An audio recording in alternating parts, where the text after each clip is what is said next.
Hello, everyone. How's everybody doing today on this beautiful Friday evening? I have a very special guest with us today that will be logging in very soon. Her name is Michelle Palma. She is a quantum touch and decodes practitioner and Reiki Master. There she is.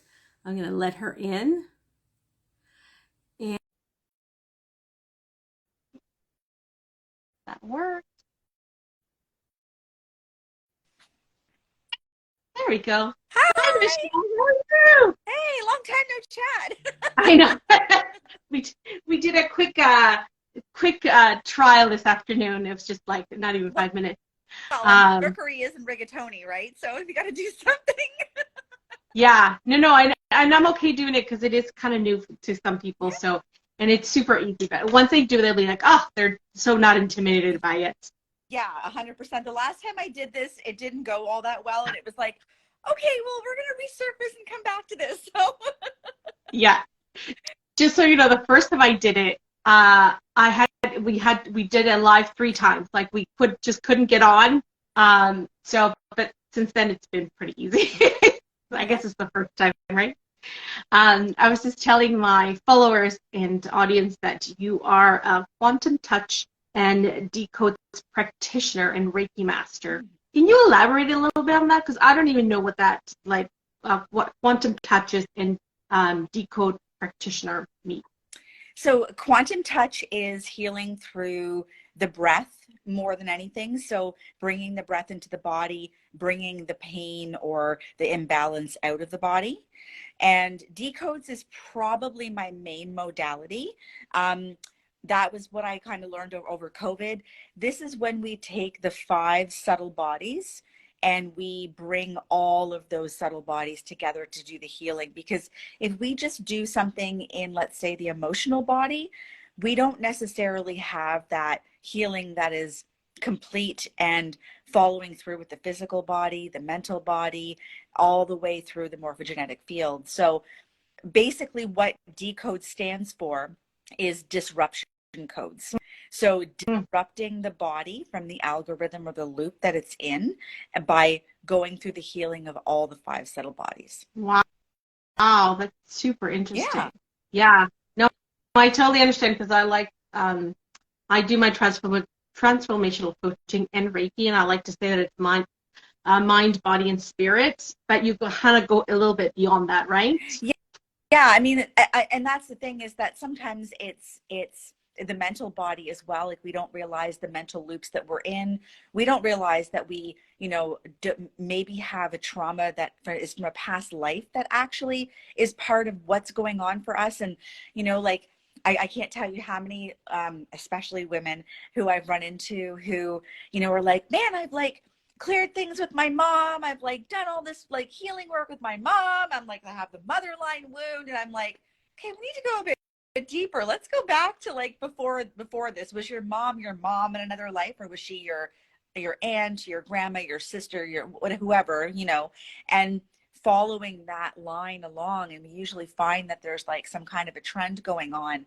And when we do past life healing, we go like they say 7 generations back and then generate Wow. forward, right? Yeah. Yeah. Oh, which is good that you said that because I was just going to say, I just learned that sometimes a habit can stay in your genetic for 14 generations. It's So so true. get like, that's dead on. Yeah, Yeah. that's awesome. So is this like, does it combine Akashic reading? Is that it? Yeah. I'm just curious. I just kind of, I'm dissecting your brain here.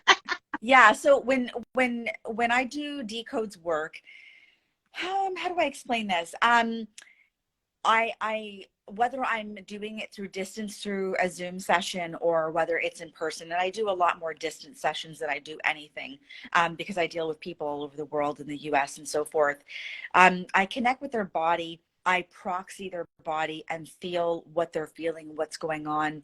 In this process, my clairvoyance kind of comes in and says, okay, look over here, check this. Oh, they're very much a feeling of this. And it's almost like I can I'm the magic school bus, if you don't mind the like pun here, like I'm the magic school bus that is actually terraining part of the body, and I'm seeing the way the body's functioning. And it's almost like I can physically see where all of the cords are being held, and like where there's like ganglions of cords, and there's like, you know, dark spots of like, you know, mystery, and, you know, going into that. So often it's like, well, show me where the cords are. Okay. Yeah. Where do they lead to? Who are they attached to? Mm. You know, what's the story behind it? Does it belong to them? Because sometimes it doesn't. Is it, Right. is it their Akashic record? Is it an imprinted record? Is it an implanted record? And we don't realize that all this goes on. And it's amazing what happens when you just start lifting some of this from the body. Yeah. You realize that you're carrying wounding for like everyone. Huh. Isn't Yeah. that crazy? If you're a healer, right? Like, especially if you are kind of in this modality, right? Because you're kind of thrusted into healing yourself so you can help heal others, right? That's what I find, anyways, the interviews that I've had and the people that I know. Yeah, for sure. Yeah. I love that idea of the magic school bus, because you're right. It kind of is like that. You get into places, you're like, I don't know where I'm at. I don't know where I'm going, but let's just go with it. You know? So I totally get it. I love it. I love that. I love that. So I'll start with the questions that, because I wanted, I just kind of want to keep the form kind of the same, and you can just add it or take away whatever you would like. Sure. So the first question is, what would you like to share about your life journey so far that has led you to become a healer? My life journey so far. You know, when I have a strong belief that when you ignore what's constantly being put right in front of you, that life or the universe has a way of kind of giving you the velvet hammer. Yeah, that's what I call it too. Yeah. And I think that that's kind of like part of my journey was, you know, going through my spiritual journey started with like the ending of my marriage, and really like finding out who Michelle was. Yeah. And not who Michelle and my husband was. Mm-hmm. It was like, who is Michelle, and doing all that work and breaking all that down, and all those things that I took on that I thought were mine, that I, you know, borrowed from other people, or, you know, I took from my parents, from my upbringing and so forth. And then coming into like having this like come across my path several times. And I always tell this story as well, that I kept coming across my path, and as you know, my hands are dabbled in everything. Yeah. So it's like, oh, okay, well, this is great that you want me to do this spiritual thing, but I don't have time for this. See you later. Yeah. Okay, this is great. I don't have time. And then COVID comes along, and it's like, oh shoot. Yeah. Like Yeah. okay, I don't have any use. Yeah, nothing but time, right? And I think that that's part of it, is that we tend to want to ignore what's right in front of us, and there's a reason it just keeps coming in. There's a reason that that's being reminded, right? Yeah, no, I totally agree. Yeah, and this is what I tell my clients, is that, you know, there's another bus in 20 minutes. So if you miss what the opportunity in front of you, you know, just wait 20 minutes. There's another bus. Like, you're never, if it's for you, that bus will show up. You know. So I totally, look, I'm getting goosebumps head to toe. It's resonating with me. That's wonderful. Yeah, and I think you're right. I think your story and my story is quite similar in the sense of like how that's how I started too. My marriage kind of fell apart, and I needed healing. I mean, I had gone to the therapist. I left the marriage, but there was something else. I just couldn't quite put my finger on it, and it kind of led me to this kind of Reiki self-healing as well. So it's cool how that, like, how similar that is, right? And yeah, you're right. It's about digging in and going, okay, well, I had all these hats, all these masks of wife, mom, blah, blah, blah. Who am I underneath those, right? And that's where the deep work starts, right? So, awesome. Say hello to a few people that have just joined us. So the next question is, have you discovered your life purpose, and if you did, how did that occur? And I mean, you can redefine what life purpose means to you too, right? Like, take this and kind of create it and make it your own.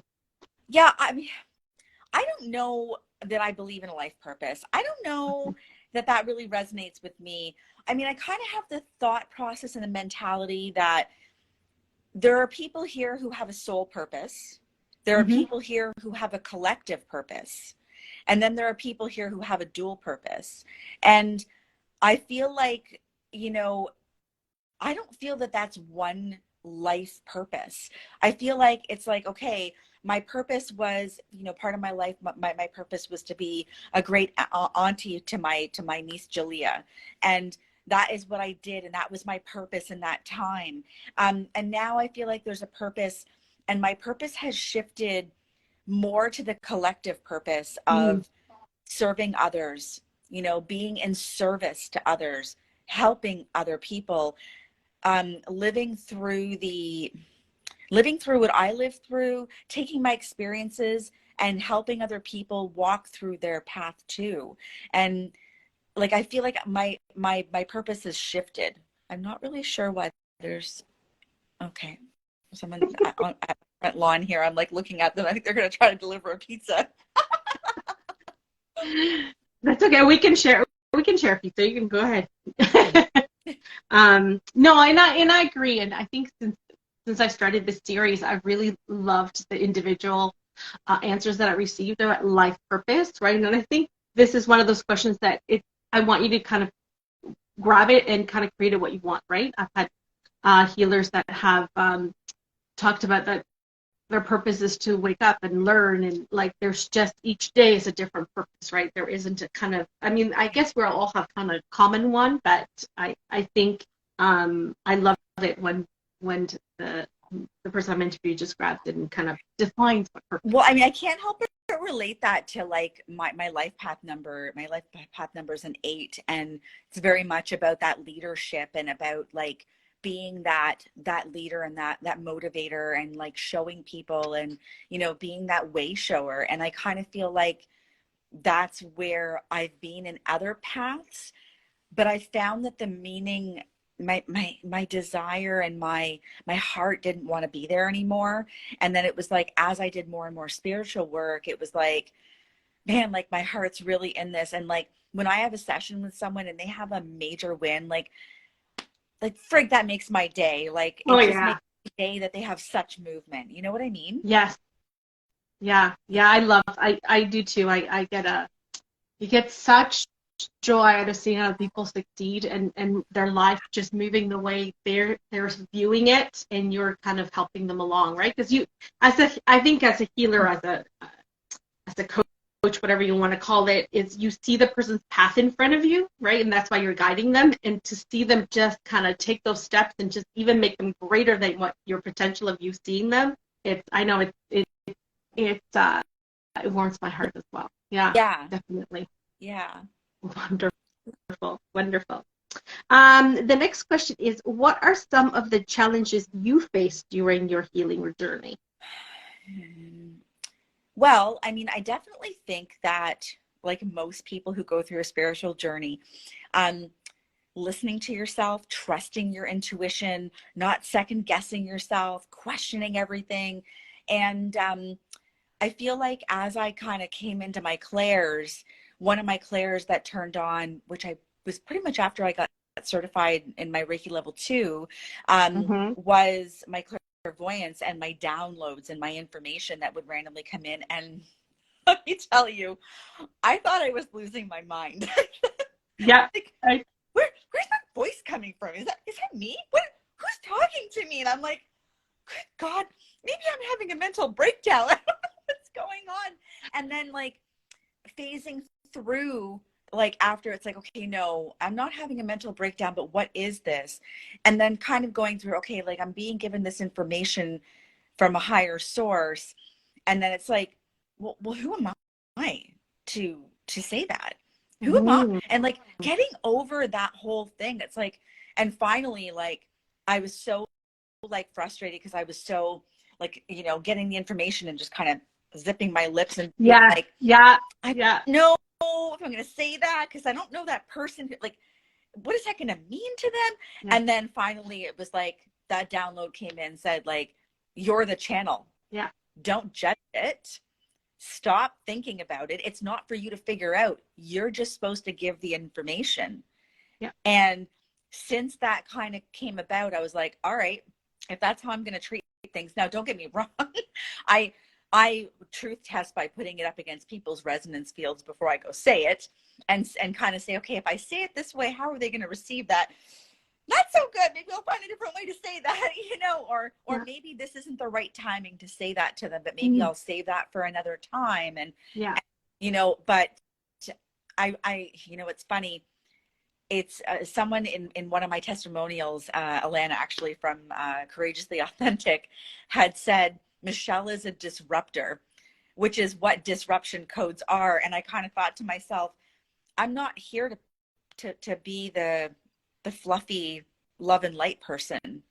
I'm here to be like, hey, here's the stuff you're not looking at, let me help you. I'm not here to judge you for it. I want to help you, like, look Yeah. at it. Right. Yeah. Definitely. Yeah. And that's the like you just kind of brought up the point that what the reason why I wanted to do this series is because there is a healer for everybody at different times, right? So sometimes you need somebody who's going to call it and go, hey, this is what you need to look at. Let's work on this. And then sometimes you need somebody to just hold space for you, or just work more on subtle fields, right? So, and that's why, like, I love sharing all these different modalities because they each kind of work on a different level as well. Yeah. Yeah. Absolutely. Yeah. Yeah. No, no, I something came in and came out. I was like, I'm gonna say something with this. I don't remember now. So the next question is, what is the one lesson you have learned and share with your clients or people all the time? That we tell ourselves a lot of stories, that we often make meaning out of things that aren't really there. We add meaning to things. And I'll give you an example. When my marriage was coming to an end, I hung on to things partially because I didn't think that all of the plates that were in the air, they couldn't stop spinning. I couldn't see how they could stop spinning. Like, if they stopped spinning, I had convinced myself the world was going to come to an end, and that I was going to be devastated, and my world was going to just fall and end. And then my marriage ended, and some of the plates came down, and some of them kind of just, hovered. And I just kind of like stood there and I went, oh, the world isn't over. Okay. And I think that a lot of people get into that where they feel really, really stuck. They're stuck in a relationship, they're stuck in a marriage, they're stuck in a job, they're stuck in a decision that they have to make.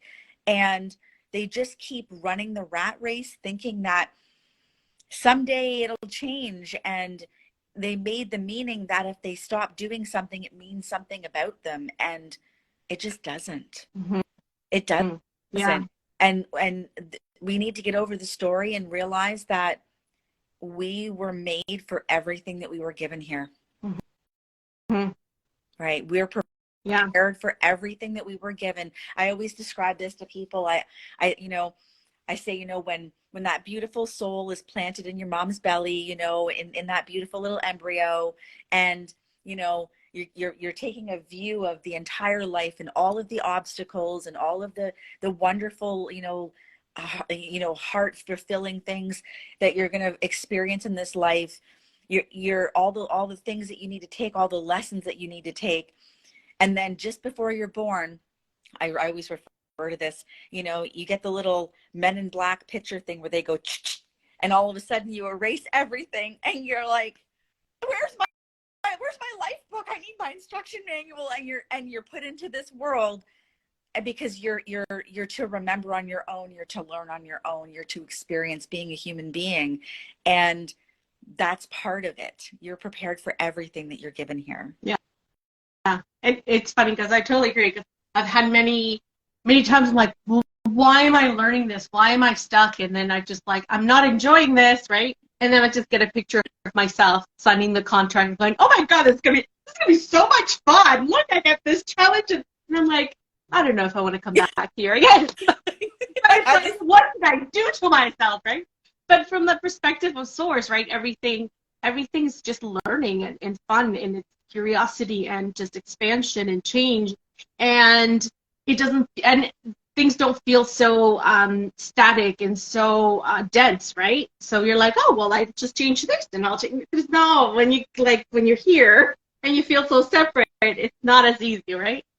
Well, So it's not only that, but like, it's just like what you said, like we sign that contract of what we're doing here, but remember that sometimes we're part of other people's contracts. So it's not even like that we're like doing the contract. We're just being like, oh, we need to show up to serve somebody else's contract. And then it's like, ah, man, I don't know about this. yeah, we're the placeholders kind of thing, right? Like we're just like, okay, we're the extras, we get in, The extras in a position. movie. Yeah, I totally hear you.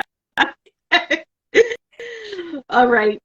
The next question is, what does healing mean to you? Because I find that healers have a different description of what healing means to them. Um, well, I can't help but think of the word contrast when I think of healing, because there's a darkness, and without darkness, we wouldn't know light, and vice versa. And then there is the light. And I think that healing is being willing to look at that darkness, accept that darkness, also look at the light and accept the light, and be willing to dive down any path that you're required to go down in order to heal self, so that you can start to serve and show other people how to heal. Right. Right? Yeah. No, and I totally agree. Yeah, it's also the depths. I find that people that have the most light have also hit the darkest spots, right? Yeah. And I just heard a terminology, a psychic online somewhere said that stop saying love and light, start saying love, light, and darkness, right? Because it's all three. And I thought, she's not wrong, right? Because especially in the healing process, when you're healing anything, it's not pretty, right? It's ugly. It could be it's not damaging, but it could hurt. It's not pretty. And we have this concept of healing and being spiritual, like you're it's meditative. But no, when you're going through your dark night of the soul, you're in that corner looking at your shadow and going, I see you, I just don't know what to do with you, kind of thing. Yeah, so yeah, exactly. It is definitely part of that darkness. It is and I really think that contrast is part of that. But I totally agree with that, love, light, and darkness, because it isn't just about love and light. I mean, when you're in the middle of a trauma, or you're in the middle of going through something, you're having that like ugly cry. It's like, that ain't pretty, and but that's what's needed, is that is the releasing of that dark part. That is the whole acceptance of who you are, as a soul. And I don't even know if we're allowed to say this on Instagram, but I love the word unfuckwithable, because it is just the word. It literally describes when you get to a point where you've done so much of your work that if certain people don't receive you the way you authentically are, you're totally okay with it. It is what it is. And on another note, I also think that I say this to like all my students and stuff like that. They're like, oh my God, this is so terrible. When is the healing going to stop? And when am I going to be done with all of this? And it's like, oh my God, honey, it's never going to stop. I'm like, and they just look at me devastated. And I'm like, okay, don't worry. I'm like, your body's just picking up on how to deal with all of this. But what we try to do as human beings is we try to slow it down and think, okay, if we slow this down, it's going to be a little bit calmer. We are multi-dimensional beings. We need to speed it up. And what happens is when we start to speed it up and we start to do it faster, and we're cord cutting every day and we're going through it. And I mean, it's not an easy thing. The ish is terrible. But we start to get faster, that when things do come up and they trigger us, that we automatically are like, okay, I'm going to get through this. Okay, I know how to deal with this. Okay, next. And it doesn't even faze you anymore. Right. Right. Yeah, because like I say, like you create that emotional toolbox, right? And then you're like, oh yeah, I can pull meditation, I can pull action, I can pull journaling, I can talk to a friend, whatever, right? So I totally get it, and it also creates self-trust, right? Because if you know you're getting through the shit and it's really like heavy, you know that you're going to be able to get through whatever comes next. So the next step doesn't really face you as much, like you're saying, because you're like, well, I went through that, so okay, I can do this too, Yeah, right?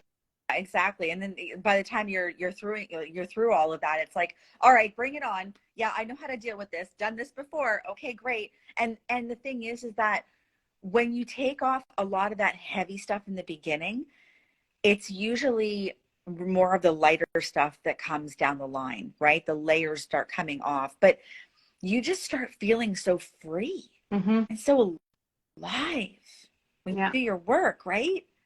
right. Yeah, because you're no longer held down by things you first of all couldn't control and things that maybe didn't even belong to you, right? Exactly. Yeah, 100%. Yeah. That was a really good answer. I loved it. Okay, my next question is, what do you love most about your gifts and your healing talent? What do I love most? Wow.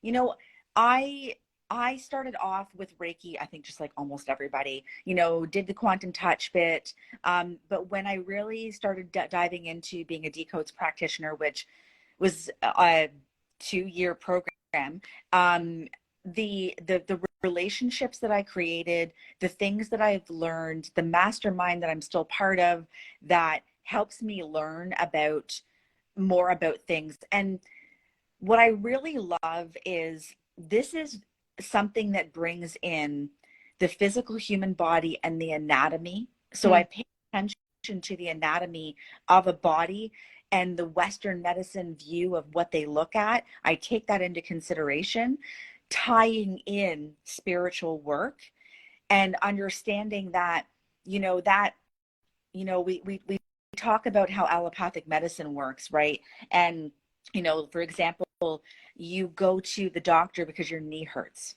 And automatically, what are they looking at? They're looking at your knee, mhm, right? And they're like, oh, mm. there must be something wrong with the cartilage, and let's get an MRI and let's do this.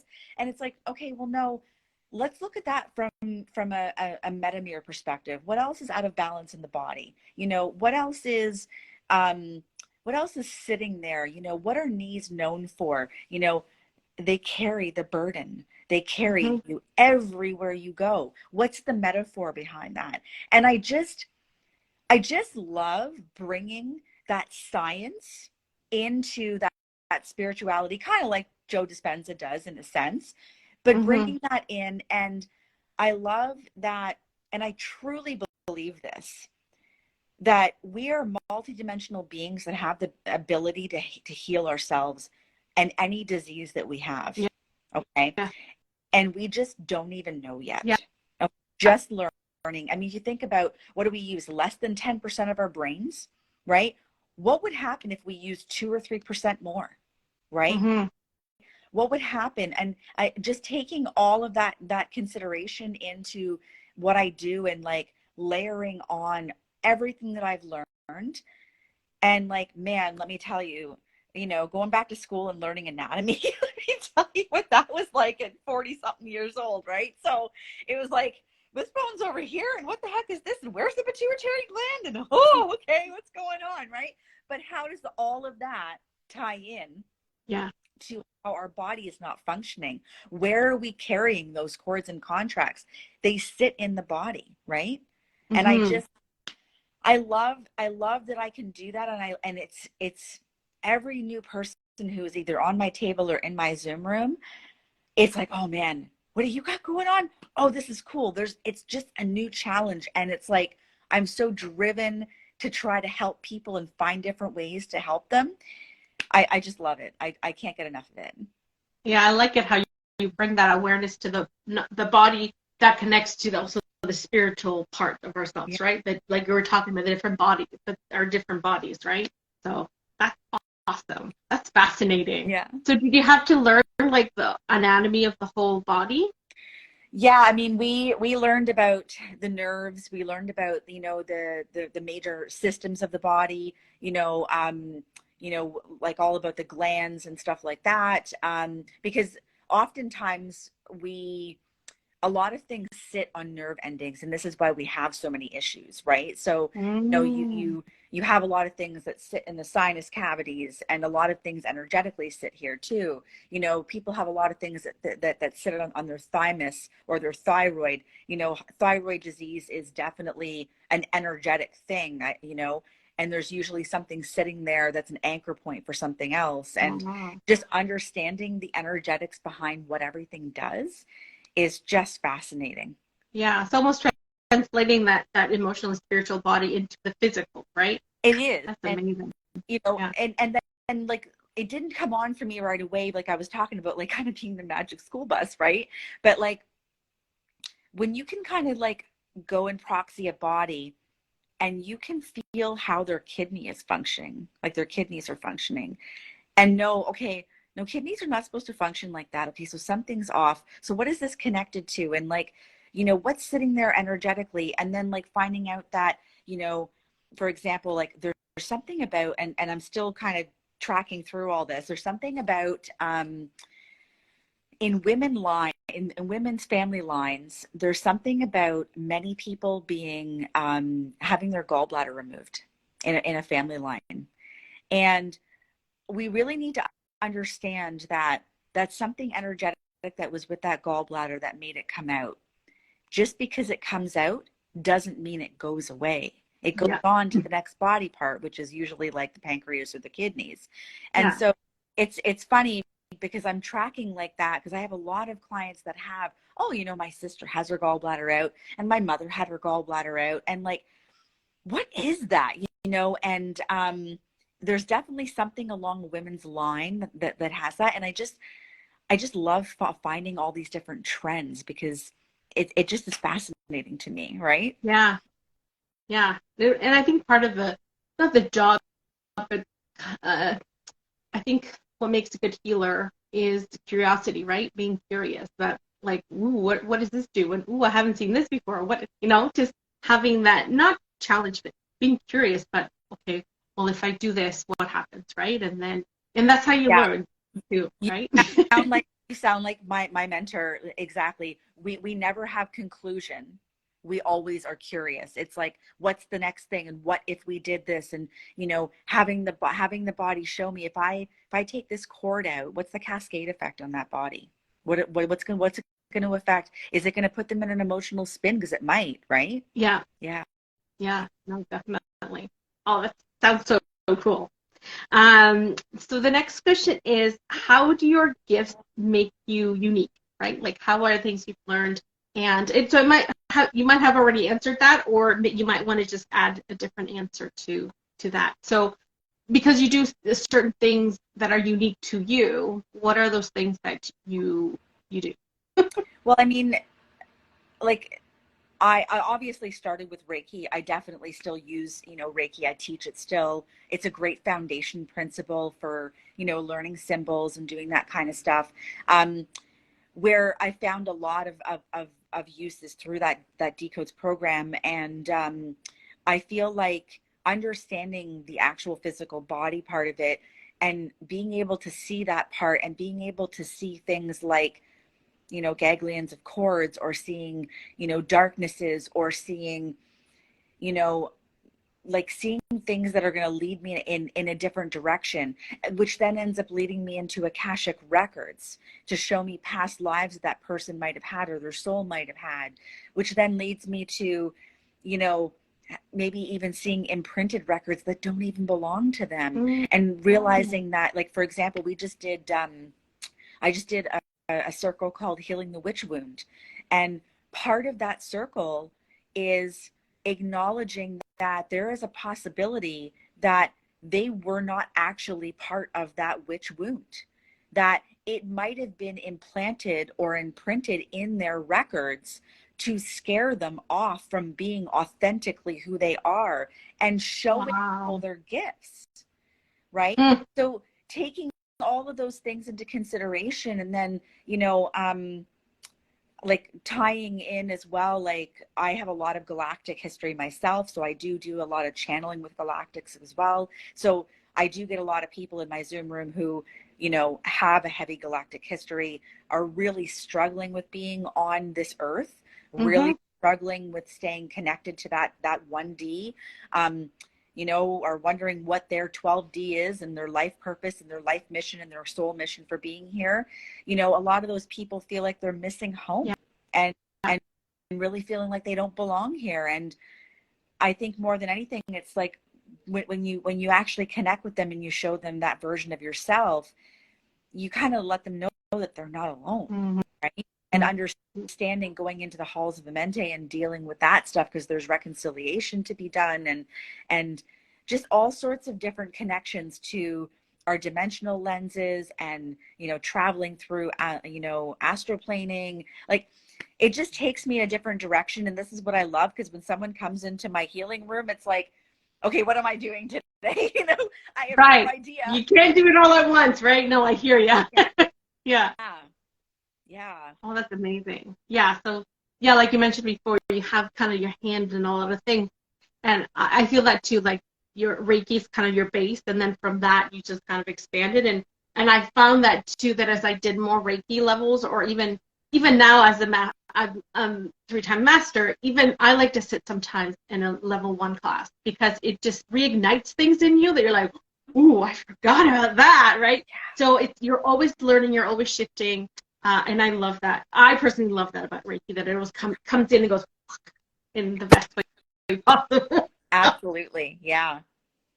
So my next question is, what projects are you working on right now? Well, I have been working like very steadily on, first of all, in January, I switched out my website over. I went with Kajabi, which allowed me to then start a membership, because I have a lot of people in my classes, but one of the biggest complaints were, I want to come to your classes, but I can't always make 8 o'clock. I've got to put kids to bed. I got to do all this kind of stuff. And I'm like, okay, how do we do this where we create a platform of resources for them where they can come back and watch a recording? So I've been working heavily on my membership, and in the back end of Kajabi, there's a library for all my members, and there's all the classes I've taught since January that are on Wow. record, tons of resources. And I'm trying to build a balance here. So I'm trying to build, you know, natural resources of things like, instead of people using, you know, drugs or whatever, to heal certain parts of, you know, their physical body, using, you know, things like oxymels, and using things like tinctures, and how to grow these things, and where, and, you know, make them aware of the natural things like ashwagandha that we can grow here in Canada, and the benefits of growing that and what that can be used for. So some education goes into the resources, bringing in meditations and channelings, integrations, so that they can up some of their, like some of their energy, and get some upgrades. So that's been a big project. It's been if anyone knows me, I'm not technology driven. So it's like, oh my God, what am I doing here? And then like, literally I started that in Mercury in retrograde, and like, I'm like in it again, and I'm like, oh God, here we go. And Yeah. then like learning how to do like Facebook ads and so forth like that. So that's kind of like a constant on the go, and I'm still really building with that. And then the other thing is, I'm looking at running a retreat in June, and I'm just trying to put everything together for that. There is a really beautiful property out in Clarington, just off the Ganaraska Forest. And it's a private property, and it actually has a vortex on it, Ooh. which is like, I remember going there for the first time myself, and I couldn't figure out what the hell is going on. I kept walking into this center and being like, why does my head hurt? Why does it feel like that? What's going on? And now I'm like, I'm channeling in that. I mean, I just think about how much I've grown in that area, and Yeah. I'm so excited about showing other people what they can do by using the energy of a vortex. And you know, this property has something magical about it. It's owned by two very beautiful people, first of all, and it's right like the Gani runs through it. So we do some water work if you want to come and take a step in the Gani. We're going to be doing some channeling. We usually have a beautiful lunch outside. It's a completely outdoor retreat. So that's coming up hopefully at the end of June. And then what else is coming up? And then Monica Hickey and I from Sacred Wild Alchemy are slowly working on coming up with something for the fall where we're going to do hopefully a group yoni steam. Ooh, that sounds exciting. Yeah, I know. I'm so funny. I was like in a circle and some of the ladies in there are like, the hell is a yoni steam? And I'm like, well, you're steaming your vajayjay over here, and they're just like, what? I've never heard of this. And there's so many health benefits, but there is, yeah.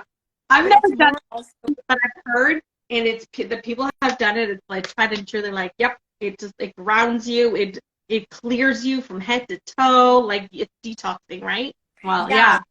Sounds exciting. And then it's like with doing something like that. I mean, like most people would think, oh my God, that's really a private thing. Like, I mean, I do it in my bathroom, you know what I mean? Like, but I feel like coming into group, like maybe in a yurt or something like that, where, we're all doing that together and you're. And nobody has to see anything, right? Like you're going to be covered anyways, but it's more of, yeah. Yeah, you're either you put a long skirt on and you just hover over your pot, or a towel or tea, whatever. Like people don't need to see your bits and pieces. It's about your connection to you and cleansing that part of yourself. Teresa's in apparently. She's like, I want to do it. Yeah.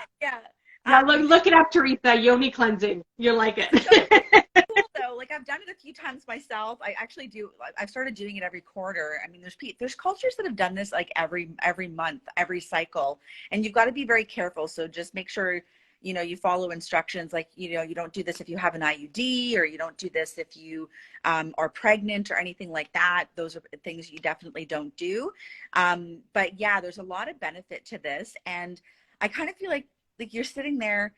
Like Monica's really great at meditation. So like bringing people into meditation, women coming together, it's just a beautiful thing, right? Wonderful. That sounds like fun. Yeah. Well, what it is, you can come and join us. I would love to, but you said people with IUDs can't do it. I'm like, okay. I guess that's a no for me. Okay. Yeah. No, it's just not safe, unfortunately, for you guys to do it. Yeah. No, I'm sure there's reasons. I'm not going to question it.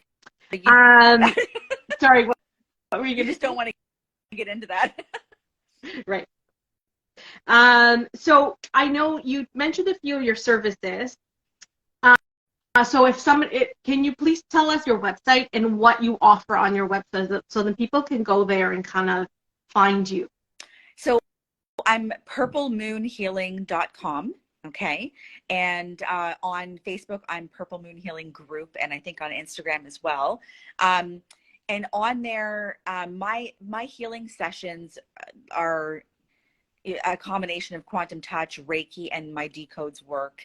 Whatever I need to bring into it, I bring into it. I was like, my mentor is also a naturopath, right? So I bring a lot of that kind of stuff into it as suggestion for people to look into, because I'm not a doctor. I don't make prescriptions or anything like that. It's more like, hey, did you know that this existed? Truth test and see if that works for you. But right. I mean, it's anything from past life regression, Akashic record work, to galactic work in the halls of Amente, to talk therapy, to physically removing things from the body. Unfortunately, I get a lot of people with walk-ins. So those are fun. So if you need that help, I can help you with that. And I'm very familiar also with tech removal for those people who have been implanted with certain things as well. So, I mean, that's something I can do. I also run circles quite frequently in Monica's studio as well. And so I'll do a few in-person circles, usually once a month. And then I guess the other big thing is my membership. So my membership is called the Healing Path, and it includes 2 live Zoom classes every month. And in that, it's an opportunity for like community to come together. it's not just me talking, it's everybody kind of contributing, because I really believe that people can learn from each other. You know, Definitely, yeah. I'm definitely not a fan of that whole hierarchy bid where it's like, oh, I'm your teacher and you're the student. It's like, no, we're all teachers Yeah. and students. But in the Yeah. healing path, you know, those classes are recorded, so they go on the back end of a library. There's tons of resources there. There's meditations, and then every Monday morning at 9:30, we do a 30-minute ground open connect to start our week off right. I do oracle cards on Thursdays at lunchtime at 11 a.m. and those are completely free to everybody. And then it's not listed on my website, but it's something that I can do on a case-by-case basis. Is I do house clearings and gridding of property and stuff like that. So depending on what's needed, I can, you know, work on getting crystals to grid property and come in and do, you know, a cleansing of a new property or a cleansing of an old property. You know, I get a lot of moms, you know, kids won't sleep. Kids are saying something's in the closet. Lots Right. of portals open in the house, and it's like, okay, well, let's try to get them to understand what's going on here and clear everything out and give them the power back so that they Yeah. actually can take control of what's going on in their rooms, right? Definitely. Yeah. Definitely. Yeah, no, I totally agree. Yeah. Sometimes you walk into the house, you're like, oh, well, like it's all fine. You were not sleeping. There's a portal there, and there's a portal there, and I'm feeling something upstairs, right? So yeah, I totally get it. Realize this is that I can't believe how many people's bedrooms I walk into, and I'm like, you have a portal right above your bed. No wonder you don't sleep. Like, it's like, Yeah. geez, Yeah. you know? Or even mirrors facing the bed, or like things like that, and you're like, but I mean, I guess you live, you learn, right? Because I have mirrors and whatever, and my parents' condo is covered in mirrors. So the other day I was going around sealing them and closing them up, right? Yeah, Especially in their bedroom. it's actually funny because someone had said to me, I didn't think that was real. I thought it was just like an Italian old wives' tale, and I was like, no, it comes from somewhere, right? Right. Most folklore does, Yeah, right? Yeah. absolutely. Yeah. There's some truth to everything, right? Yeah. So you kind of just answered the last question, which was where can people find you? So you gave us your website, Facebook, and Instagram. And anything else you would like to add to the interview? Anything you'd like to share? I don't think I really have anything. I feel like I did a lot of talking. Yeah, no, I loved it. No, I love it. And I mean, I asked more questions than I had written down here, just because I'm just naturally curious into what you do, right? So once again, Michelle, it was a pleasure to have you. I'm so glad that you could do this interview with me. And so much for having me. Oh, it was a pleasure. It was a pleasure. I love finding out new things, and I can't wait to see some of your programs and what you have available coming up. Absolutely. So, we might have to work together and collaborate something at some point. What do you think? yeah, I think so. That sounds like a good idea. All right, then. I will let you go. Thank you so much for sharing your Friday night with us, and sending you lots of love, and everyone as well. We had lots of people coming in, coming out. But I find that I get a lot of views after I do the interview. So okay, cool. Well, I will look forward to seeing that, and then I can share it on my own page. And yeah, I really appreciate you taking the time to spend time with me too. Yeah. All right, wonderful. Have a good night, everybody. Happy Bye.